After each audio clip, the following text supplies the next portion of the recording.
es grabar la clase en 3, 2, 1 y estamos iniciando entonces la sesión de hoy día, en donde el objetivo principal es resolver dudas respecto a lo que tienen que hacer dentro de esta semana. ¿Qué tal, María Fernanda? Bienvenida. Y en particular ustedes tienen que entregar una guía de trabajo el día lunes. La actividad formativa, que dicho sea de paso, la tengo ya corregida. Voy a subir ahora en un rato más las puntuaciones. Va a servir de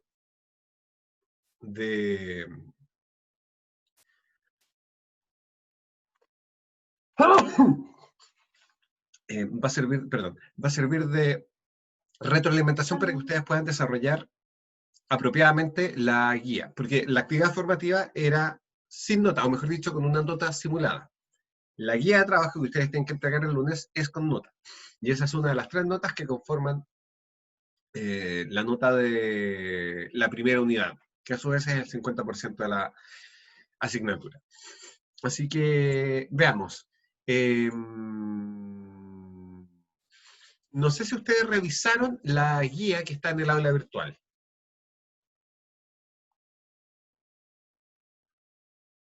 La miro un poquito nada más. Ya, aunque sea superficialmente. En el caso del resto, ¿la revisaron?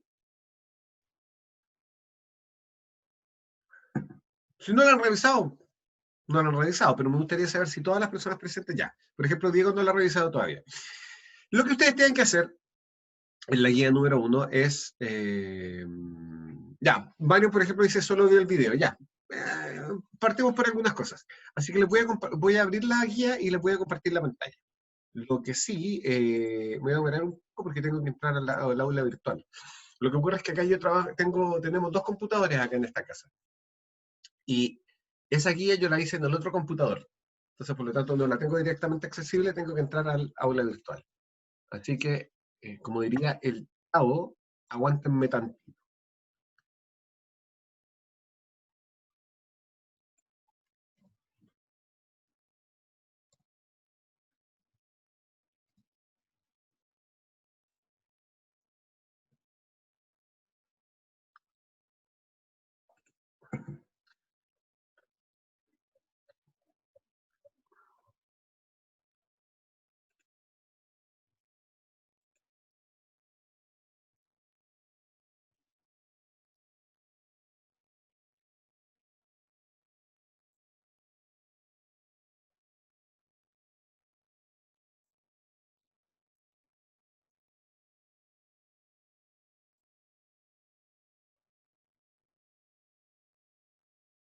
Ya. Le voy a compartir entonces la pantalla.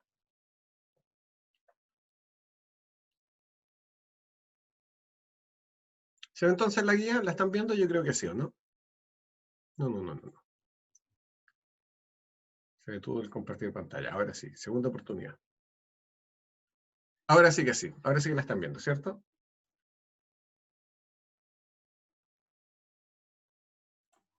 Sí, profe. Ya, perfecto. Entonces,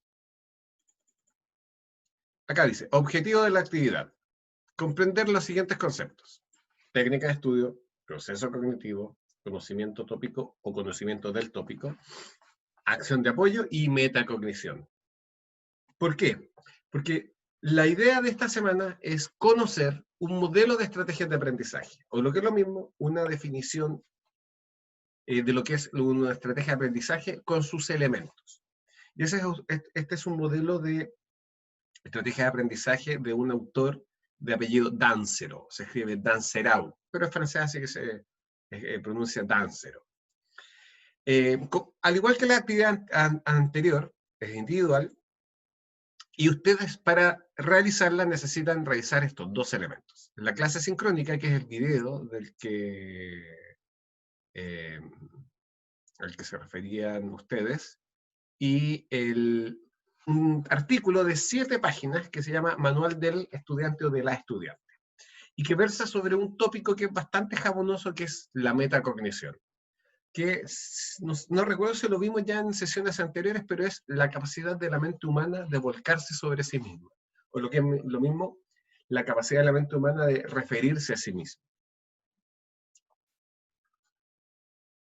Porque básicamente, a diferencia de lo que ocurre con los animales no humanos, los seres humanos, hasta donde nosotros sabemos, podemos utilizar nuestra mente para hablar de nuestra mente. Podemos utilizar nuestra mente para analizar nuestra mente. Y bueno, dicho sea de paso, no podemos analizar nuestra mente si no es a través de nuestra mente. No podemos referirnos a nuestra mente si no es a través de nuestra mente. Pero lo importante es que la mente no solamente se refiere o se fija en los objetos del mundo, también puede fijarse en sí misma, por decirlo de alguna manera. Me piden un ejemplo de eso. Por ejemplo, ¿ya? Si un niño de 6 años que está en primero básico va al colegio, tiene clases y vuelve a casa, digamos en esa mítica época en que los seres humanos podíamos salir a la calle, y vuelve a la casa, sus padres le pueden preguntar, ¿cómo te fue en el colegio hoy? Y él puede responder bien. Y le preguntan, ¿qué aprendiste? Y él puede decir, hoy día aprendí lo que era un ecosistema. Hoy día aprendí cuáles son las instituciones sociales. O no, en primero básico sería algo más bien así como, aprendí letras, aprendí los nombres de los números, ¿ya? Aprendí lo que era, cuáles son los colores del arco iris. Él puede referirse a lo que aprendió. En cambio, si un perro pasa por un proceso de adiestramiento, claro, el perro no tiene lenguaje, pero si lo tuviera, y le preguntáramos, ¿qué aprendiste hoy día? Es poco probable que el perro sea capaz de reportar qué es lo que aprendió hoy día. El niño de 6 años es capaz de analizar el contenido de su mente, distinguir el contenido nuevo del contenido antiguo. Y además es capaz de utilizar su memoria episódica, es decir, sus recuerdos respecto a lo que ocurrió durante el día para responder la pregunta de los padres. El perro, en cambio, es muy poco probable, y yo diría imposible, que pueda referir qué es lo que aprendió hoy día. O por otro lado, si ustedes están leyendo un libro y de repente se dan cuenta que las últimas 2 páginas no pusieron atención en nada, es decir, estuvieron leyendo en falso, se dan cuenta de eso. Ustedes saben que hubo un fallo cognitivo. Ustedes de repente se dan cuenta también de que se han perdido en su pensamiento. ¿Nunca les ha pasado que ustedes de repente llegan y dicen, están conversando con alguien, o no, están solos y solas, están pensando algo, están en una cadena de pensamientos, piensan A, luego B, de B saltan a C, C le recuerda a D, y de repente llegan un momento en que están en F, y ustedes dicen, ¿cómo fue que llegué a esto? ¿Por qué estaba pensando esto? Ya, yo me acuerdo que pensé E, pero de ahí para atrás no recuerdo más. ¿Cómo llegué a esto? Hay una extrañeza, ¿cierto? Ustedes pueden abordar su propio pensamiento. Esa es la metacognición, que en el fondo significa cognición acerca de la cognición.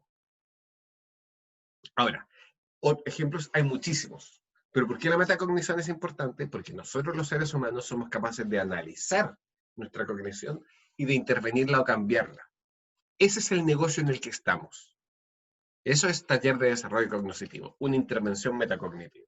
Porque en términos generales, en taller de desarrollo cognitivo, nosotros le pedimos a los y las estudiantes, analicen su forma de pensar y de aprender, y aquello que esté bien, potencienlo, y aquello que está mal o que necesita más trabajo, trabájenlo. Esa es la explicación general. Ahora, como les decía, esto se entrega el 8 de junio. ¿Ya? Y lo que ustedes tienen que hacer es algo muy similar a lo que se hizo en la actividad formativa, porque en la actividad formativa ustedes tuvieron que tomar los resultados del ACRA y del BAMAE y emplearlos para identificar 3 fortalezas y 3 debilidades de su forma de aprender y escribirlas. Ahora ustedes también tienen que clasificar fortalezas y debilidades, pero en base a este modelo que está escrito en la clase virtual. Perdón, en la clase asincrónica. Y acá dice, para cada una de las dimensiones del modelo, describe una fortaleza y una debilidad de aquello que haces al estudiar. Incluye las fortalezas y o debilidades ya reportadas en la actividad formativa 1 en la categoría que te parezca pertinente. Es decir, ustedes tienen que reportar una fortaleza y una debilidad de sus procesos. A ver, el modelo tiene 5 elementos, que son los que están mencionados al comienzo. Procesos cognitivos, técnicas de estudio, conocimientos del tópico, acciones de apoyo y metacognición. Vamos a ir viendo uno por uno. Pero, por ejemplo, en procesos cognitivos, ustedes tienen que identificar fortalezas de algunos de sus procesos cognitivos, al menos una fortaleza, y debilidades, al menos una, de sus procesos cognitivos.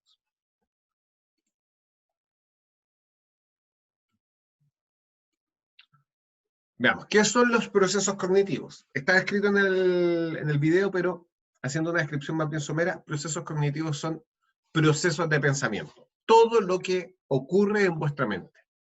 Y se identifican típicamente dos tipos de procesos cognitivos, los básicos y los superiores. Los básicos son los que compartimos con todos los vertebrados y que son principalmente percepción, atención y memoria. La percepción es la capacidad de detectar elementos que están en el mundo, por cualesquiera de los sentidos, visión, audición, propiocepción, etc. No sé si han oído hablar de la propiocepción.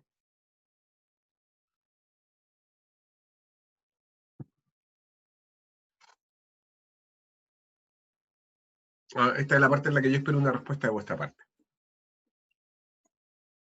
Y ya, por ejemplo, me dicen, no, qué bueno que me lo digan, ¿ya? Porque propiocepción es un sentido. Siempre se habla que nosotros tenemos 5 sentidos, pero esa es una simplificación pedagógica. La vista es un sentido, la audición es un sentido, el olfato es un sentido, el gusto es un sentido. Perfecto. Pero el tacto contiene varios sentidos. La percepción de la presión del calor, o sea, perdón, la percepción del calor, la percepción del frío, el dolor físico, son sentidos distintos, porque son capturados por sensores distintos. Y luego tenemos la percepción de la ubicación y movimiento de las partes del propio cuerpo. Es decir, yo sé que tengo la mano extendida con los dedos abiertos porque la estoy viendo. Pero si yo no veo mi mano, igual sé qué es lo que está haciendo, ¿cierto? Yo sé que mi mano está extendida hacia atrás y sé más o menos dónde está. Y, de hecho, ¿en qué momento nosotros perdemos la propiocepción? No sé si alguna vez les ha pasado que ustedes despiertan en mitad de la noche porque han estado durmiendo 1 hora encima de su brazo y su brazo se les durmió.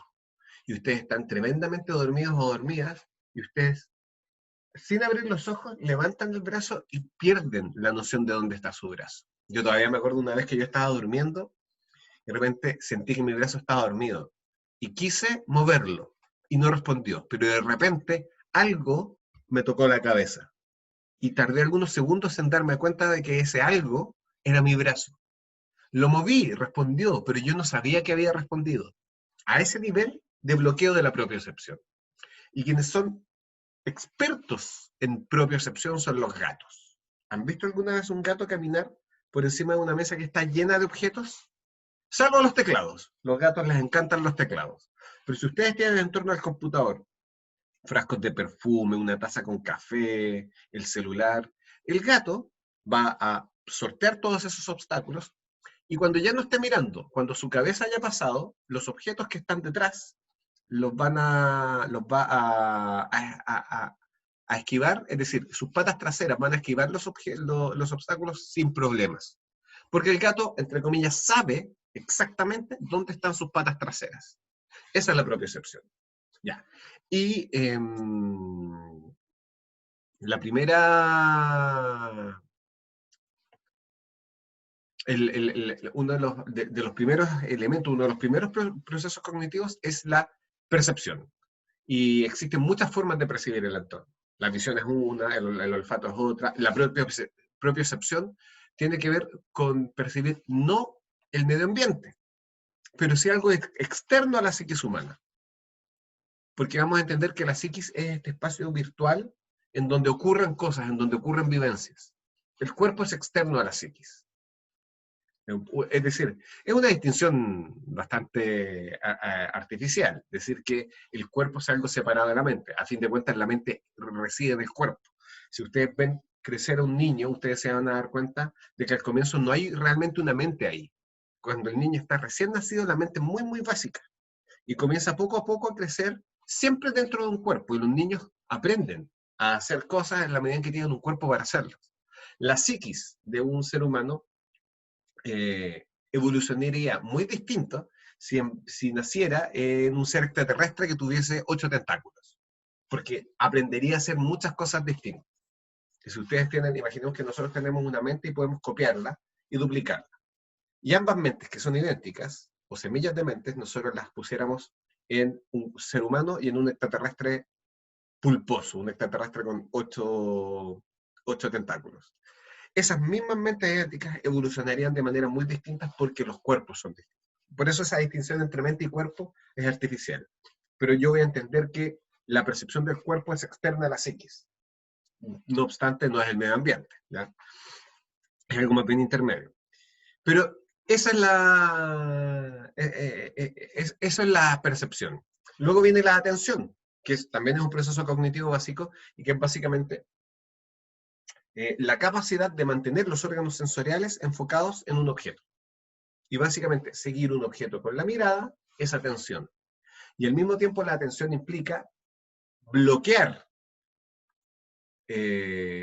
cualquier otro estímulo o cualquier otro evento cuando uno está centrado en un objeto. Es decir, poner atención a un objeto a pesar de lo que ocurre en el exterior. Poner atención a clases a pesar de que me estén hablando. Algo que a mí me cuesta mucho. ¿Ya? Pedir algo, una pizza por teléfono. Y pedir el listado, estar comenzando a indicar los ingredientes a la persona que me atendió, y mientras tanto alguien me habla y me dice, oye, pregunta si tienen pollo, pregunta si tienen salsa blanca.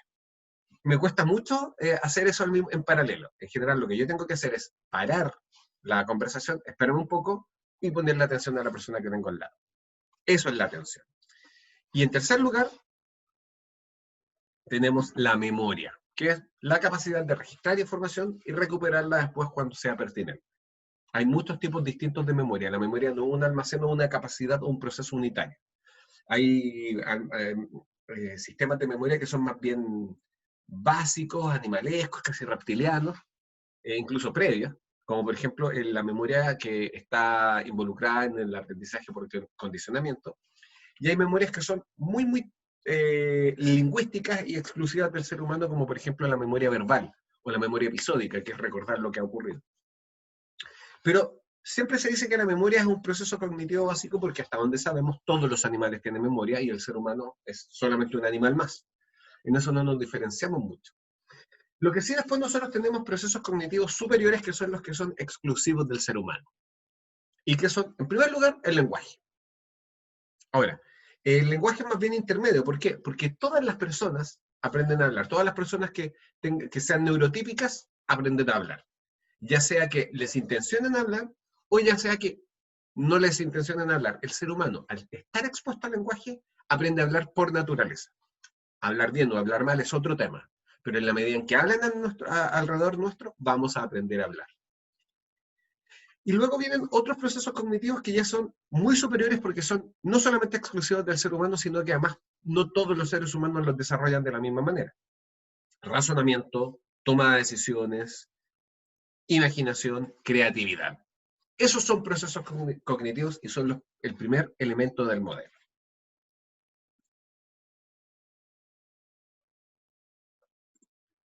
Ahora, volvamos a la guía. Entonces, lo primero que ustedes tienen que hacer es describir fortalezas y debilidades de algunos de sus procesos cognitivos. Con uno basta, ¿ya? Un ejemplo, que es muy típico y muy básico, así que no lo pueden usar. soy distractible, me distraigo con facilidad. Así que me cuesta poner atención a clases, me cuesta concentrarme en un texto que estoy leyendo, me cuesta concentrarme incluso cuando veo una película, que es uno de los grandes cánceres del aprendizaje de hoy en día. Y del cual yo creo que el gran responsable es no Internet en términos generales, sino que el uso que nosotros le damos a Internet. Esta idea de que nosotros podemos cambiar de canal rápidamente, que los videos son cortos, que los tweets son cortos, entonces uno tiene que poner atención durante muy poco tiempo para pasar a lo siguiente. Entonces, no estamos entrenados en concentrarnos durante largo rato. Entonces, es como que todo el mundo es distráctil, así que no pueden usarlo. Pero ahí hay una muy buena descripción de una debilidad en torno a un proceso cognitivo particular. ¿Ya? Luego, fortalezas y debilidades de sus técnicas de estudio. ¿Qué son las técnicas de estudio? Las técnicas de estudio son procedimientos específicos para acceder a información y retenerla. Y como procedimientos específicos que son, se aprenden y se pueden enseñar. El mejor ejemplo de técnicas de estudio es subrayar. También está hacer fichas, hacer resúmenes, utilizar esquemas mentales o mapas conceptuales. ¿Qué más? Resolver guías, ver videos en YouTube, hacer una representación. Todas esas son técnicas de estudio. Hay algunas que incluso son más bien técnicas de trabajo, pero pueden ser técnicas de estudio. Por ejemplo, hacer un brainstorming o lluvia de ideas.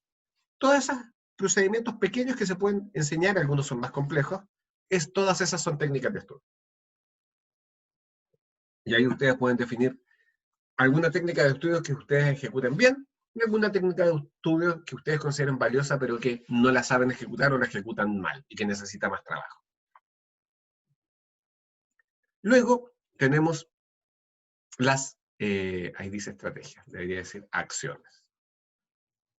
Acciones de apoyo. ¿Qué son las acciones de apoyo? Son todas aquellas cosas que ustedes pueden hacer que, sin ser cognitivas, afectan y apoyan o mejoran su aprendizaje. Por ejemplo, el control de la ansiedad. Es la acción de apoyo más básica que ustedes pueden emplear. El control de la ansiedad no es exactamente un proceso cognitivo, no es algo que pasa cognitivamente, no es procesamiento de información. Tiene que ver más bien con domar la emocionalidad. Porque todos sabemos que hay personas que tienen nervios de acero y personas que son ansiosas. Hoy en día se le da mucha permisividad y mucha importancia a la ansiedad, como si fuese algo nuevo, algo que no todos sentimos, y la verdad es que todos sentimos ansiedad. Solamente que hay que saber controlarla. Y el gran problema es que es muy difícil describir cómo se controla la ansiedad. Son cosas que uno comienza a hacer con el tiempo. Por ejemplo, a mí me pasaba que yo me ponía muy nervioso a la hora de hablar en público. Con el tiempo fui manejando eso, pero la verdad es que sigo poniéndome nervioso y ansioso al hablar en público. Solamente que ahora lo manejo de tal manera que no se me nota y no me afecta. Además que uno va ganando confianza en algunas cosas, ¿cierto? En la medida en que yo sé que hablo bien en público, tengo menos razones para ponerme nervioso.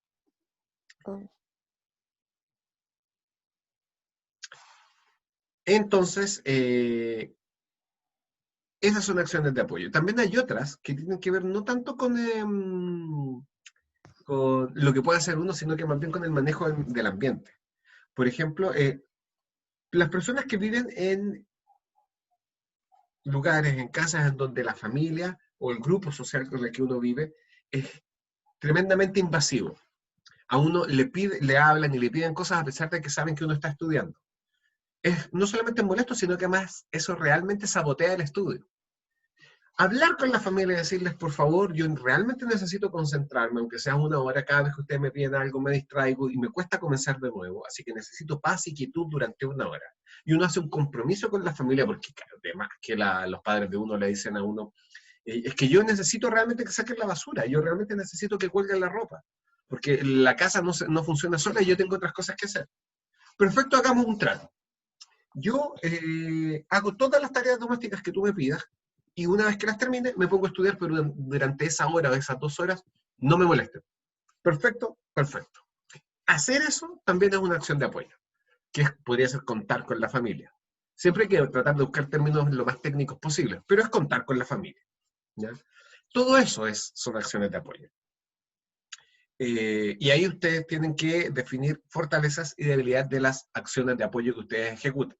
O alguien podría decir, mi gran debilidad es que yo ejecuté perfectamente la acción de apoyo de contar con la familia.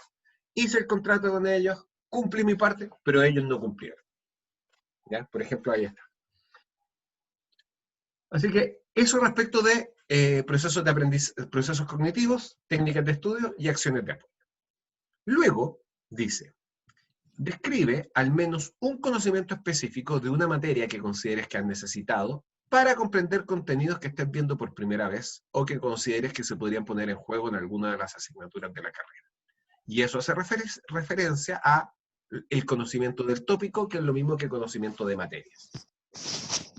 Y esto aquí hace referencia a que para aprender algo siempre va a ser necesario saber algo previo. Por ejemplo, para aprenderse las tablas de multiplicar, uno necesita conocer los números. Si uno no conoce los números y los nombres de los números, uno no puede aprenderse las tablas de multiplicar, ni siquiera de memoria.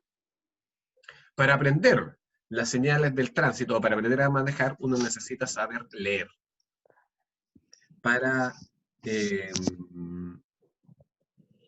No tengo, esta pregunta es para ustedes. Para aprender psicología, ¿qué conocimientos previos generales se necesitan primero?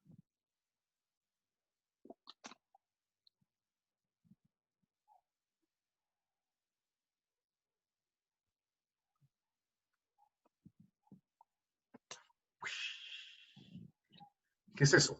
Un coirón. Los coirones son estas raíces así como esféricas que mueve el viento en los pueblos desolados. Leer. Ya, por ejemplo, Marion dice leer. Exacto. Uno podría pensar en una especie de universidad analfabeta en donde todo se enseñe a través de la palabra sin ningún tipo de lectura. Pero esa universidad no existe. Hasta donde yo sé, en cualquier lugar del mundo, para aprender psicología, va a haber medios escritos y por lo tanto se debe saber leer. Muy bien. ¿Qué más?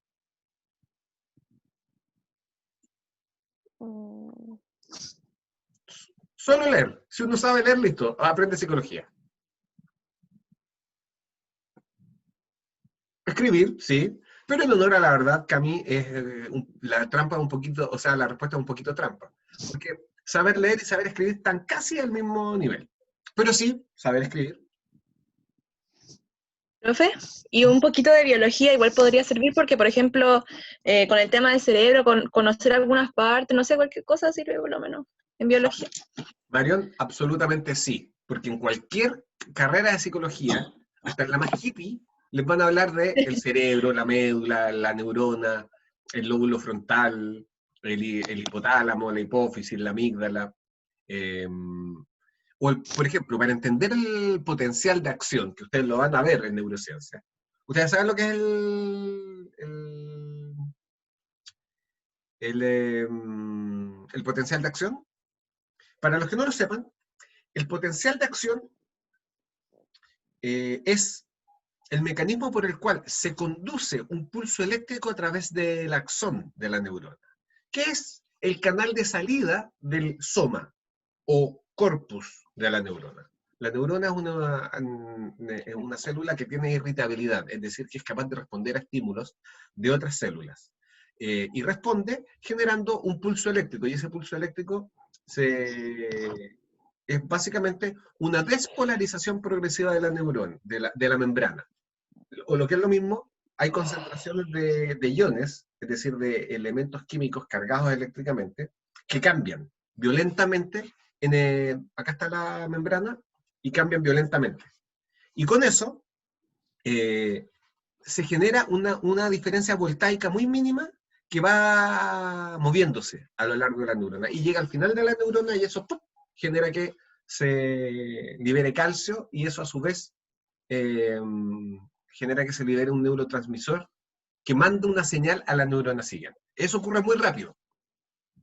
Y para entender el potencial de acción, uno tiene que entender cómo está constituida la membrana de la célula. Esta bicapa lipídica que tiene algunos canales que son impermeables a ciertos elementos químicos. Y por alguna razón, básicamente una razón bioquímica, se vuelven permeables a esos elementos en un momento particular. Y en el potencial de acción, esos canales se vuelven permeables al sodio y al potasio. Es decir, dejan salir sodio, dejan entrar potasio. Y luego una proteína, llamada bomba sodio-potasio, es poco creativo el nombre, vuelve esas concentraciones químicas a sus niveles originales. Entonces, saber eso, cómo está constituida la membrana, ayuda mucho para entender el potencial de acción. Y entender el potencial de acción ayuda mucho para entender la conducción nerviosa. Y entender la conducción nerviosa no le va a permitir a alguien saber cómo se hace psicoterapia. No. Es decir, uno no necesita saber cómo funciona el teléfono para usar el teléfono. Pero entender la conducción nerviosa hace que uno se maraville ante la complejidad y perfección del sistema nervioso. A mí siempre me ha llamado mucho la atención, siempre me ha volado la mente, entender que todo esto de la bioquímica y la despolarización de la membrana y la liberación de los neurotransmisores ocurre en microsegundos. Y que cuando algo me asusta, se liberaron muchos neurotransmisores iniciándose desde la retina hasta llegar a ciertas zonas internas del cerebro a través de múltiples eslabones que implicaron todo este proceso una y otra vez, una y otra vez, una y otra vez. Pero todo tan rápido que para mí fue instantáneo. Saber eso a mí me maravilla. Entonces, el que me maraville la complejidad del sistema nervioso me hace una persona mucho más abierta a entender los desafíos y los problemas de comprensión que hay en la psicología. Entonces ahí es donde, por ejemplo, hay un conocimiento muy básico que puede generar un impacto que ya es actitudinal.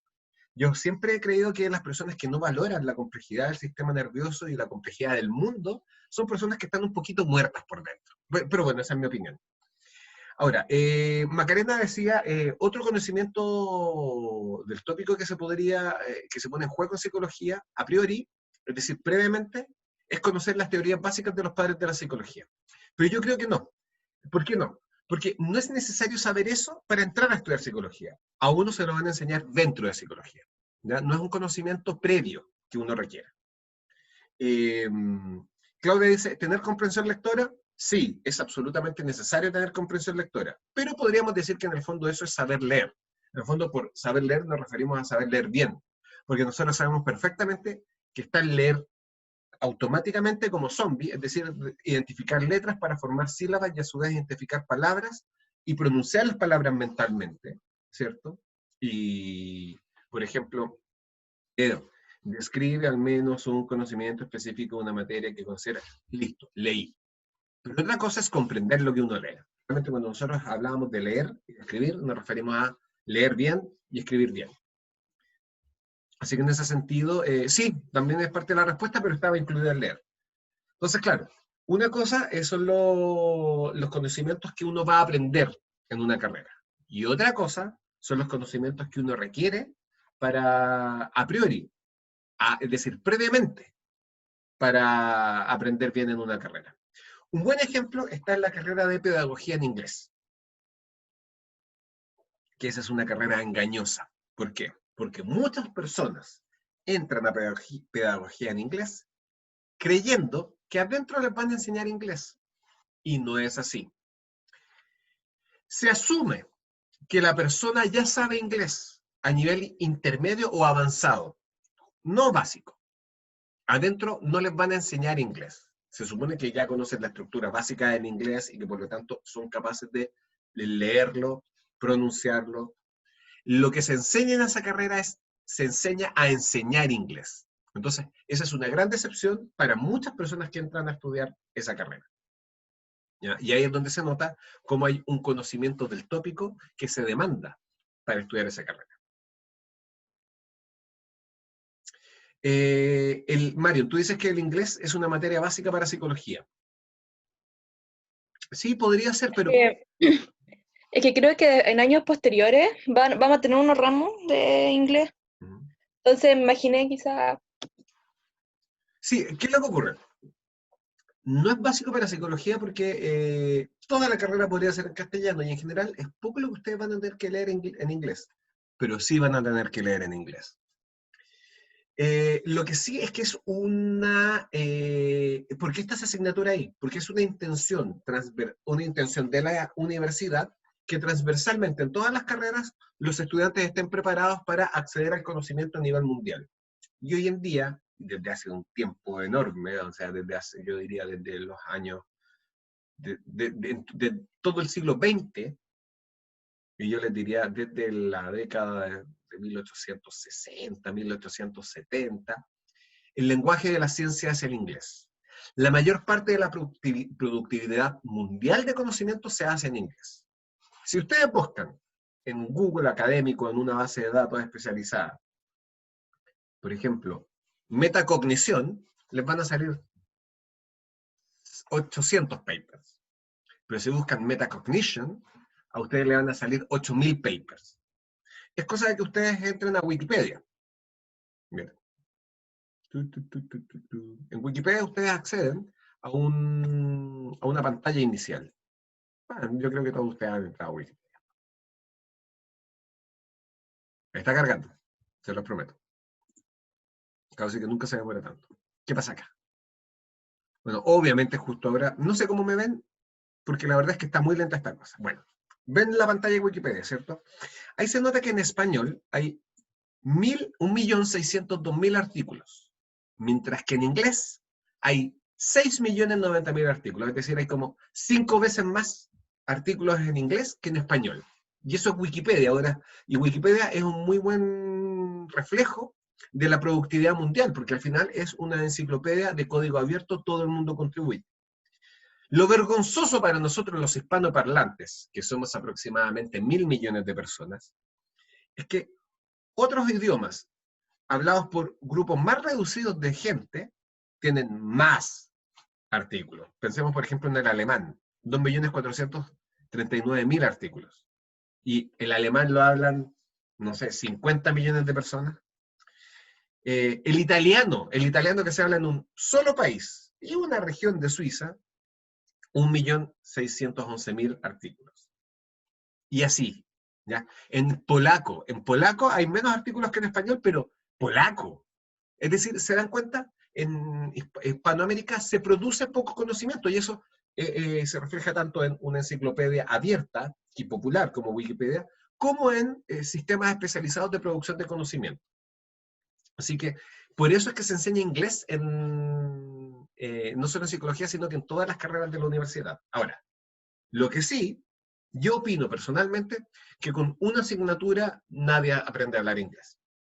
La forma correcta de aprender a ver, el idioma es, y todos los idiomas son herramientas. Son objetos, en este caso objetos no son físicos, pero son objetos mentales en el fondo, que nos ayudan a resolver un problema, que es comunicarnos. Y como herramientas que son, solamente podemos aprender a usarlas en la medida en que las usamos. Nadie aprende a martillar desde la teoría. Nadie aprende a martillar desde un pizarrón o desde un video en donde se enseña a martillar. Todos aprendemos a martillar martillando. Todos aprendemos a cocinar cocinando. Hay elementos teóricos que sin duda nos orientan. En cocina, por ejemplo, a mí es importante saber cuáles son los tiempos de cocción de los alimentos, y eso es a priori. Yo no necesito cocer un choclo para saber cuánto se demora en cocerse el choclo. Basta con que lo busque en un manual de cocina o en Google. ¿Cuánto se demora el choclo? ¿Saben ustedes cuánto se demora el choclo en estar listo? Lo aprendí ayer porque hice choclo. 6 minutos. 6 minutos. Poco tiempo, ¿cierto? Y eso a mí me ayuda a conocer los tiempos de cocción de los alimentos para planificar la secuencia de cocina.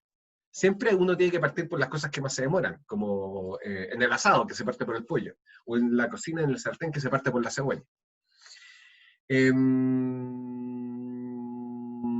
Así que eso respecto de los conocimientos a priori. Entonces, inglés en ese sentido, no es que sea básico, no es que se requiera inglés para aprender psicología. Pero sí la universidad definió que el inglés es la puerta de entrada al conocimiento y por lo tanto todos los estudiantes tienen que pasar por un curso de inglés. Pero con ese curso de inglés ustedes van a aprender herramientas básicas. La forma de aprender inglés es usándolo. Yo tengo un manejo del inglés del que estoy bastante orgulloso. Yo en general puedo leer en inglés, ver una película en inglés sin subtítulos, sostener una conversación técnica en inglés. ¿Por qué? ¿De dónde saqué mi habilidad del inglés? Sencillamente de traducir canciones.